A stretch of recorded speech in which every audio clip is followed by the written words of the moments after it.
안녕하세요. 백사원 목사입니다. 오늘은 3월 9일 화요일 아침인데요. 오늘 또 말씀을 하루를 시작하는 여러분 모두에게 복되신 하나님의 넘치는 은혜가 함께 하시기를 바랍니다. 오늘 주 하나님의 말씀은 시편 59편의 말씀입니다. 시편 59편에는 이렇게 표제가 되어 있는데요. 다윗의 믹담시, 사울이 사람을 보내어 다윗을 죽이려고 그 집을 지킨 때라고 되어 있어요. 이것이 언제인지 우리는 정확히 알 수 없지만 성경의 기록에 의하면 비슷하게 아마 이런 일이 아닌가 생각해보고 유추해 볼 만한 때가 하나 있죠. 그것은 다윗이 사울의 딸 미갈과 결혼하여 그 집에 살고 있을 때 사울이 다윗을 죽이려고 딸의 집, 그러니까 신혼집이죠. 다윗과 함께 살고 그 집에 사람들을 보내 다윗을 죽이려 했었을 때가 있었습니다. 그때 이것을 미리 알고 다윗이 그 집을 빠져나오게 되지 않습니까? 그것이 배경으로 하고 있는지도 모릅니다.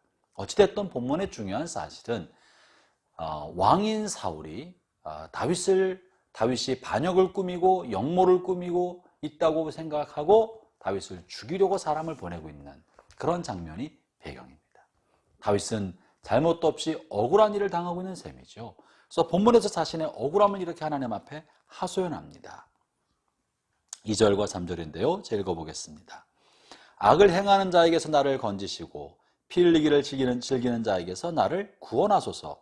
그들이 나의 생명을 해하려고 엎드려 기다리고 강한 자들이 모여 나를 치려하오니 여호와여 이는 나의 잘못으로 말미암음이 아니요 나의 죄로 말미암음도 아니로소이다.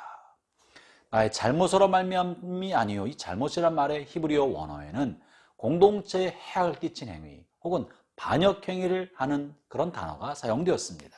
다시 말하면 하나님, 나는 반역하려는 마음이 없습니다, 이런 말을 하고 있는 거예요. 또 나로 죄로 말미암음이 아니로소이다. 이 죄는 도덕적 혹은 신앙적 죄를 말하고 있는 것입니다. 다시 말하면 하나님이여 나는 반역의 마음도 없고 하나님이나 사람 앞에 아무런 잘못이 없습니다. 그러나 내가 잘못이 있다고 나를 죽이려 하고 있습니다. 억울합니다. 분합니다. 어떻게 하면 좋겠습니까? 하나님, 나를 도와주십시오. 강한 자들이 나를 죽이려고 모의하고 있으니 하나님 일어나셔서 나를 도와주십시오라고 기도하고 있는 것입니다. 형제자매 여러분, 우리가 죄 많은 세상을 살아가는 동안에 억울한 일이 없으면 너무나 좋겠지만 이 땅을 살아가는 동안에는 크고 작은 억울한 일, 분한 일, 내가 잘못이 없음에도 불구하고 누명을 쓰거나 또 미움을 당하거나 잘못했다고 손가락질 받으면서 괴롭힘을 당할 때가 다들 적지 않게 있을 거라고 생각을 합니다. 그러면 정의로운 하나님이 침묵하시는 것 같고 하나님께서 아무 일도 행하지 않는 것 같고 의로운 사람이 괴롭힘받고 억울한 일을 당하고 있을 때 하나님이 마치 침묵하거나 안 계신 것처럼 여겨질 이때 우리는 어떻게 합니까?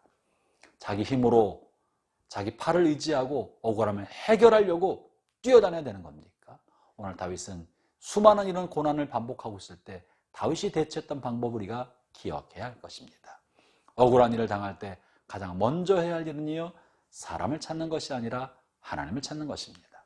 사람들은 흔히 자신이 억울한 일을 당하면 자신을 도와줄 사람들을 찾아서 그들의 도움을 호소하고 억울함을 호소하고 자신의 지지자와 동조자로 만드는 일들을 하려고 합니다.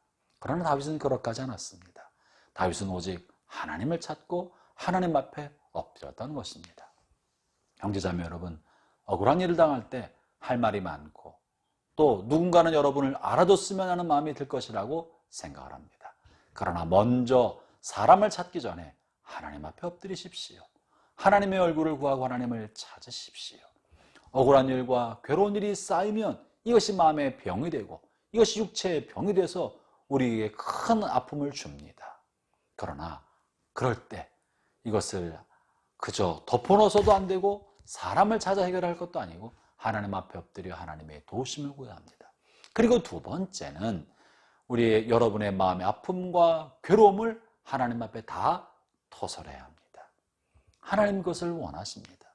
다윗의 시편의 수많은 시편의 내용 속에는 자신의 억울함과 분함과 원통하고 답답한 것을요 하나님 앞에 있는 그대로 아는 이야기가 너무나 많이 실려 있습니다. 이렇게 사랑이 없고 용서하지 못할 수 있을까 싶을 만큼 강력한 이야기가 많이 실려 있습니다. 어떤 때는 끔찍한 것도 기록되어 있습니다. 그럼에도 불구하고 이것이 성경이 될 수 있었다는 것은 하나님께서는 우리의 억울함과 분함과 우리 마음의 괴로움을 하나님 앞에 토설할 때 그것을 다 들으신다는 거예요. 마치 어린아이가 부모에게 엎드려서 부모의 품에서 괴로운 마음을 다 이야기할 때 언니한테 당한 거, 또 친구한테 당한 거, 또 다른 오빠한테 또 형한테 당한 아픔을 엄마 아빠 품에 의지해서 막 울듯이 울면서 쏟아놓는 거 다 들어주는 겁니다. 하나님은 다 알고 계십니다. 그리고 이야기를 들으시고 위로해 주시는 것입니다. 그러므로 형제자매 여러분, 사람을 찾아다니면서 억울함을 호소하려 하지 말고 하나님 앞에 엎드려 하나님 앞에 다 쏟아놓으십시오. 하나님이 다 들으십니다. 다 갚아주실 것입니다. 그리고 세 번째는 억울하고 괴로운 일을 쏟아놓을 뿐만 아니라 악한 사람이 여러분에게 고통 줬던 악행을 고발해 주십시오. 하나님 앞에 다 아뢰십시오. 사람들에게는 말하지 말지만 하나님께 말하세요. 그럼 하나님이 들으시고 갚아주십니다. 오늘 본문에서도 다윗은 그들의 악한 행위를 고발합니다. 그들이 성중에 다니며 들깨처럼 울부짖고 있습니다. 입에는 칼을 물고 있고 입술에 악을 퍼뜨리고 있습니다. 다 고발하는 것입니다. 다시 말씀드리지만 사람들에게 지지받으려고 사람들에게 말을 퍼뜨리지는 말고, 그러나 십자가 앞에 주님의 보좌 앞에 기도실이 없듯 하나님 앞에 기도로 쏟아놓으십시오. 좋은 기도는요, 아름다운 미사역으로 장식된 멋진 시와 같은 기도가 아니고 마음에 있는 바를 솔직하게 아뢰고 있는 그대로 아뢰는 기도가 가장 좋은 기도입니다. 그것이 시편의 다윗의 기도입니다. 하나님 그런 기도를 들으시는 것입니다. 그리고 네 번째는 이 모든 것을 하나님 앞에 다 아뢰고 억울함을 토로하고 악한 사람들의 행위를 고발했다면 하나님께서 하시도록 하나님께 내맡기는 것입니다. 하나님을 피난처와 요새로 삼고 피해 숨어 있는 거예요. 공격하지 않고 피난처로 삼고 숨어 있는 거예요. 다시 말하면 나 스스로 문제의 해결점을 찾아서 억울함을 극복하려고 몸부림칠 것도 아니고 하나님께서 하나님의 때 하시도록 내어 맡기는 것입니다.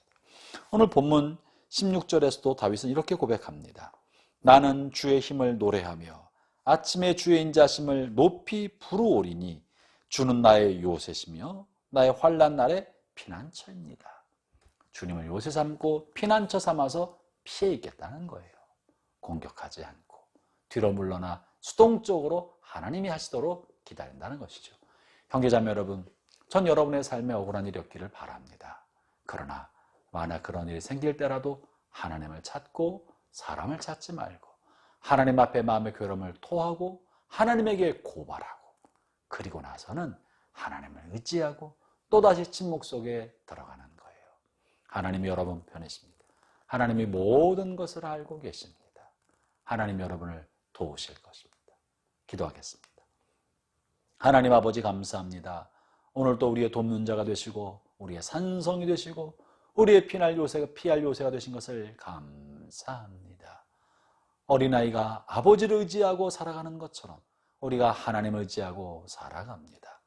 주께서 주 얼굴을 구하는 모든 이들에게 억울함의 눈물을 닦아주시고 마음의 아픔의 가시를 뽑아주시고 마음의 위로와 쉼을 주옵소서. 예수님 이름으로 기도합니다. 아멘.